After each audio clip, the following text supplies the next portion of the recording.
Hey there, you looking kinda cute. Please consider subscribing and check out our Patreon for more. Enjoy the video. While we were waiting, Sandy pulled out something that looked like a small sander to make all of my nails rough. After that, she applied a nail growth formula on top of my own nails. These were then filed and shaped until they looked just like girls' nails would. Polish came next, and a dark red coat was applied twice.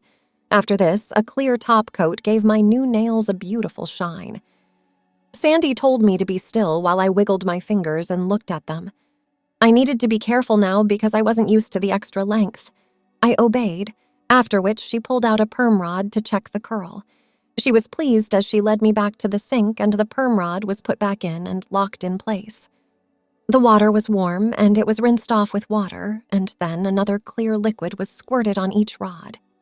I was told this would set the curls and give them more longevity. After 15 minutes, Sandy rinsed my hair while it was still in the rods that stay in place, and after they were rinsed, all of them were taken out. Sandy told me the curls looked great and that I would soon have curls that make them look like girls. I smiled and nodded as if to say yes to this. After a quick dry with a towel, I was soon sitting under 4 heat lamps. I was told that these would allow the curls to dry and set in a way that looks more natural. To pass the time, Sandy took off my shoes and socks and gave me a pedicure, and after she was done, she painted my toenails the same color as my fingernails. They looked great to me because they matched. It was hard for me to believe what was happening. Sandy looked up, and the look on her face told me my hair was drying right.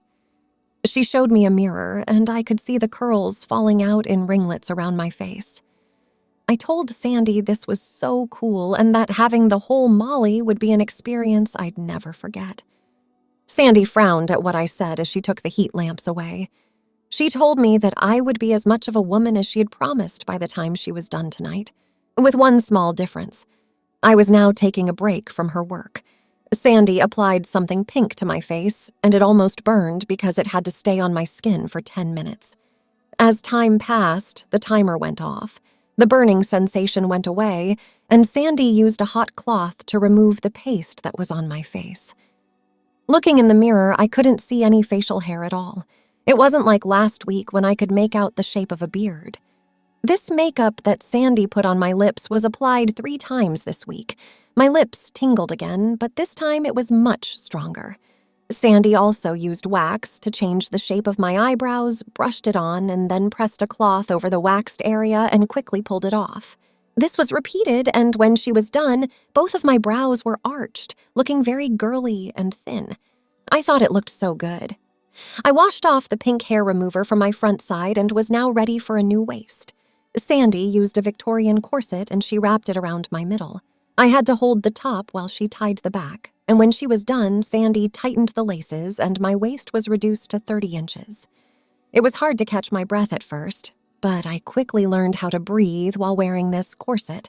Nylons came next, with black seams going down the back of my legs as Sandy straightened them while slipping on 4-inch heeled boots with ankle straps around each foot.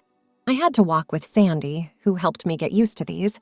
I quickly learned how to walk in heels so she could see me. Following that, Sandy put me in a black leather skirt that accentuated my legs. A black bra fit and the cups were just the right size. Sandy made me put on a very red shirt, which was dizzying. I put my arms through the sleeves and buttoned it up. It hung down on both sides in front of me. Sandy came over and tied these 2 sides together so that it fit snugly around my waist.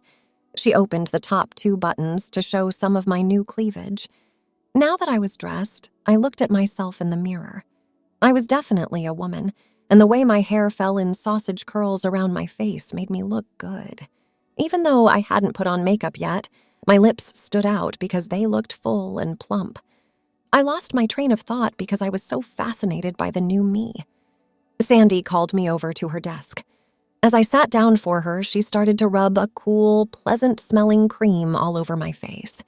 After a light makeup was applied over my face, Sandy told me I didn't need to worry about my beard or any other hair except the hair on my head. After applying eye makeup, filling in my brows, and adding a little blush to my cheeks, my toes and nails matched the red that was used to line and fill in my lips. Mascara was applied to my eyelashes, and Sandy used the gun-like tool to pierce my nose, leaving me with a small gold ball.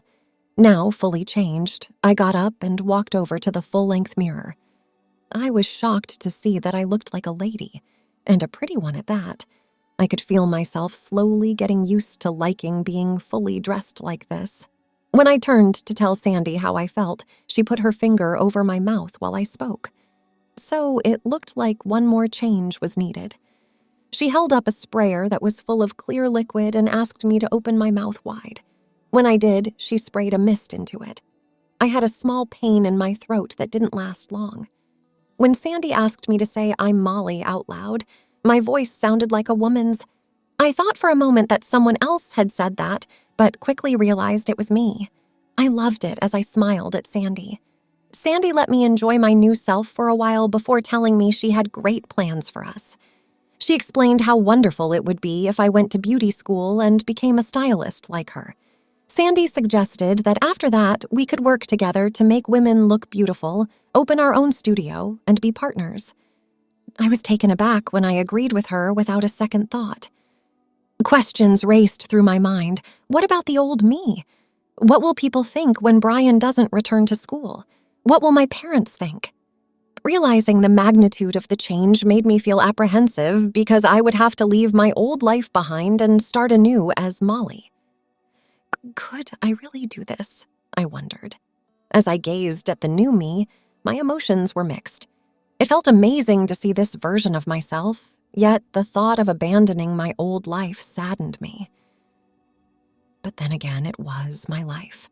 I looked at Sandy, and she assured me that everything done tonight would be permanent. She continued, saying that I could be her girlfriend, co-worker, and lover. Sandy confessed that she had known for a long time that I was more feminine than masculine. My willingness to have my hair done and makeup applied convinced her of my desire to be female. Her words resonated with me. She must have seen something in my actions that suggested I harbored some feminine traits. I realized that I had engaged in conversations about hair and nails with her and her mom more times than I could count. Now, with the opportunity to live as a woman, Sandy had given me a gift beyond my understanding. In that moment, I knew becoming Molly was the right path for me, and Sandy's touch cemented my decision. Waking up the next morning to Sandy touching my hair confirmed it wasn't a dream. All my feelings were out in the open, and Molly was already a day old. I began to learn how to be a woman from Sandy, absorbing everything and embracing my new identity. The excitement of this transformation filled me with joy and confidence. Sandy supported me every step of the way. Sandy was there when it was time to enroll in hairstyling school, guiding me through my classes. It was a bold move, but one she knew was necessary for her personal growth and happiness. As she glanced around the room, she noticed a diverse group of people, all eager to learn the art of hairdressing. Some were young, like herself, while others were older, returning to school for a career change. They all shared a common goal, and Molly felt a sense of camaraderie with them. Finally, her name was called, and she was led into a classroom filled with styling stations and mirrors. The instructor, a seasoned hairstylist named Miss Thompson, greeted her warmly and showed her around the room. Molly felt a sense of excitement and anticipation as she took her seat and began to learn the basics of hairdressing. Over the next few weeks, Molly threw herself into her studies, eager to learn everything she could. She found that she had a natural talent for styling hair, and her classmates quickly took notice. They were supportive and encouraging, helping her to refine her skills and build her confidence. Miss Thompson was a strict but fair instructor, pushing her students to excel and encouraging them to think creatively. She challenged Molly to experiment with different styles and techniques, pushing her to explore her own artistic vision. Outside of class, Molly and her classmates bonded over their shared passion for hairdressing.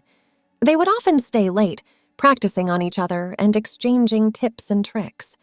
Molly found that she had made some true friends, and she was grateful for their support and encouragement. One day, as they were practicing braids, Molly's classmate, a girl named Lily, asked her about her journey to becoming a hairstylist. Molly hesitated for a moment, unsure of how to explain her transformation from Brian to Molly. But Lily was understanding and supportive, and she encouraged Molly to share her story. One day, Miss Thompson approached Molly after class and told her that she had been selected to participate in a prestigious hairstyling competition. The competition would be held in a few months, and the winner would receive a scholarship to attend a top hairstyling school. Molly was thrilled and honored to be chosen, but she also felt a sense of pressure. She knew that the competition would be fierce, and she would need to bring her A game to have a chance at winning. But she was determined to rise to the challenge and to make her mentor and classmates proud. Over the next few months, Molly dedicated herself to preparing for the competition. She spent hours researching the latest trends in hairstyling, practicing her techniques, and perfecting her presentation. She also sought advice from her classmates and Miss Thompson, who offered valuable insights and feedback. Finally, the day of the competition arrived. Molly was nervous but excited, eager to showcase her skills and creativity. As she took the stage, she could feel the eyes of the judges and the audience on her. But she took a deep breath and began to work her magic, transforming her model into a stunning work of art. As she finished her presentation, Molly could feel the applause of the audience and the admiration of the judges. She had done it. She had won the competition and secured the scholarship. She was overjoyed, knowing that this was just the beginning of her journey as a hairstylist. As Molly walked off the stage, she was greeted by her classmates and Miss Thompson, who congratulated her on her victory. She felt a sense of pride and accomplishment, knowing that she had worked hard to achieve her goals. And as she looked around the room, she knew that she had found her true calling as a hairstylist and as a woman.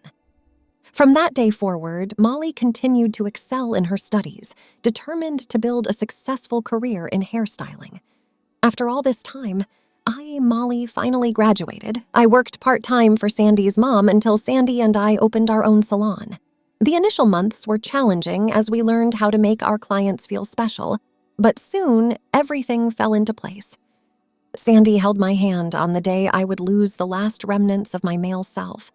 After the surgery, Molly was completely in love with her girlfriend and partner. This chapter of my life is beautiful. Sandy loves me and I love her. Being a woman is both fun and fulfilling. Unlike my previous life as a man, which was unremarkable, living as Molly has opened up a world of possibilities. I'm living a happy and fulfilled life, thanks to Sandy, my love. Thanks for watching. Be sure to check out Patreon for a lot more content and early access to YouTube videos.